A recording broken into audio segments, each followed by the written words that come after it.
Hi everyone, it's me, Zenzale. Welcome to my July 2025 fragrance tray. I'm going to start at the front here with the travel sizes as usual. I'm going to start with two scent split decants. These are in the 9 ml size. They're both rose fragrances. This one, Delina La Rosee, I've had for definitely over a year now. As you can see, it's more than halfway done. This one is Eladaria. This is the latest drop from Creed, another beautiful rose fragrance. I feel like rose fragrances are fantastic to wear in the high heat, like what we're having now, and I love both of these so much. Delina La Rosee is kind of a light, watery, slightly balsamic, just very unique rose fragrance, and Eladaria, I don't remember the notes of this, but it is just such a fantastic, sweet, classy, crisp, fresh, clean rose fragrance. I absolutely recommend them both to anyone who loves rose fragrances. If you haven't gotten your nose on these, definitely check them out. So the next fragrance is from Henry Rose. This is a travel size of their latest drop, Windows Down. Really quick story on this. I didn't realize until my latest trip to Nordstrom that this is just one version of Windows Down by Henry Rose. This is a fragrance inspired by driving along the Pacific Coast Highway in California and all of the beautiful smells that come in through the window. From the greenery, and I'm sure a lot of the things that are surrounding. I've never done it myself, but it sounds wonderful. And I kept hearing about the bright citrusy opening of this fragrance, so I was really excited to smell this. However, this version, which is available on Sephora and on Henry Rose, is the one that has a very heavy Earl Grey note at the top, at least for me. And I love Earl Grey tea. When I tell you that I drink Earl Grey tea every morning, at home, when I'm out at work, I love the Earl Grey tea ice cream flavor of Van Leeuwen, but the Earl Grey opening in this at the top, it just makes me feel like my nose is right up against an Earl Grey tea bag, and it smells a little bit like dirt to me. And people have described Earl Grey tea to me like this before, and I've just been like, I get it, but that's not what I get from it. And now I know what they mean.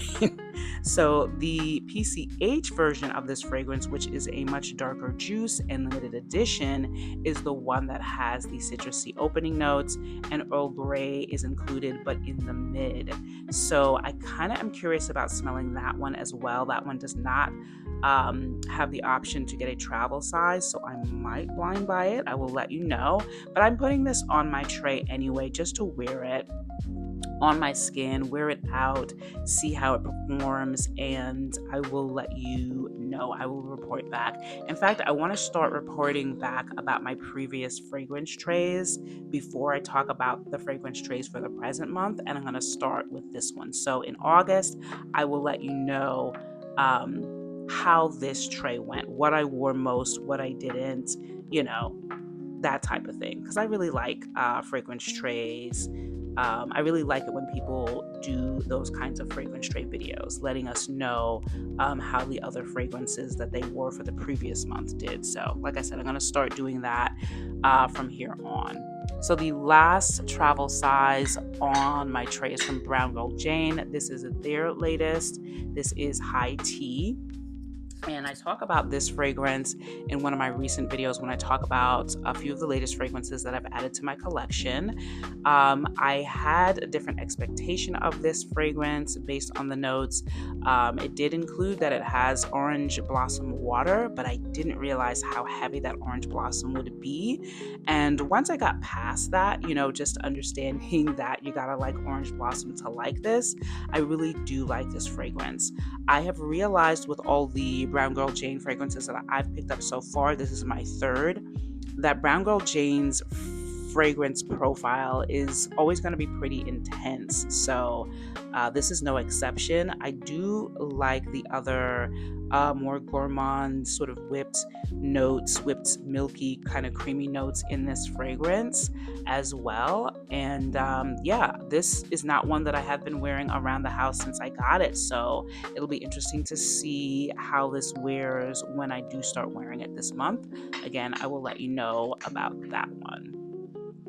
So starting from the left over here, I just added the second hair and body fragrance mist from Ellis Brooklyn. My previous tray I had mango. This one is banana. And this is a very I want to say like a musky, smooth, creamy banana fragrance mist. I have already worn this down a lot just inside, not like very intentionally, but this month I'm going to try to like wear it on its own and lay it with others and let you know how that goes. But I generally love this fragrance. So next to that, I have the first Zara fragrance on my tray. This is Splendid Bronze.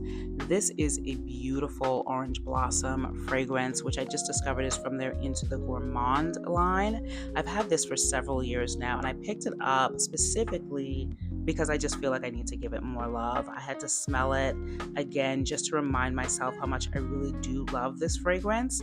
And this has been released in a whole bunch of different kinds of bottles, but this is one of my absolute favorites because I love the color of this, like just bronzy, peachy, golden juice. And this has jasmine in it as well, I believe. I am such a jasmine fan, but I am also an orange blossom fan, and I really think that it's done really well in Splendid Bronze by Zara, so I'm excited to put more of a dent in that bottle. So this pink blush by Lataffa, which yes, I have not said a thing about this and have had it for a couple of weeks, is the second Young Bougie Marshmallow 81 fragrance dupe that I have purchased. The first one, Marshmallow Blush by Paris Corner, I think. I liked it, but I sold that one on Mercari because the syntheticness and plasticiness of the strawberry on my skin never went away. Whereas this one, just beautifully on my skin. Strawberry, nice and fresh, never goes synthetic on my skin, and I get all of the other wonderful things from this fragrance profile that I really loved and wanted more of from the Kayali version. I'm actually including this as one part of a layering combo that was recommended by Lavishly Shishi, who I followed here on YouTube for quite some time. She recommended layering Lataffa's pink blush with Liquides Imaginaires Blanche Bête, which is one of my favorite niche fragrances. However, I only have a tiny bit of my 9ml of Blanche Bête, and I really feel like, at least for me, Blanche Bête does not play well with others that I've tried to layer with. She don't let nobody through. She really just ends up just overwhelming other fragrances. But this fragrance from Julianna's Perfume, White Wedding, which is their inspired fragrance of Blanche Bête, I think it just wears so beautifully with pink blush by Lataffa. This is how dark the juice is. This is the darkest juice of any of the Julianna's Perfume fragrances in my collection. This is a fantastic interpretation of Blanche Bête. If you like Blanche Bête and you've never smelled this, definitely try it out. And these two layer so wonderfully together. I get all of the creaminess and the fluffiness of the Young Bougie Marshmallow fragrance profile and the magic of Blanche Bête in the Julianna's Perfume White Wedding. So I enjoy these so much. I've enjoyed wearing these together so much, and I cannot wait to wear them even more in July. Okay, what am I doing here? Is this a huge mistake? It's really the travel size fragrances that make this awkward. Let's try putting this one back first. There we go.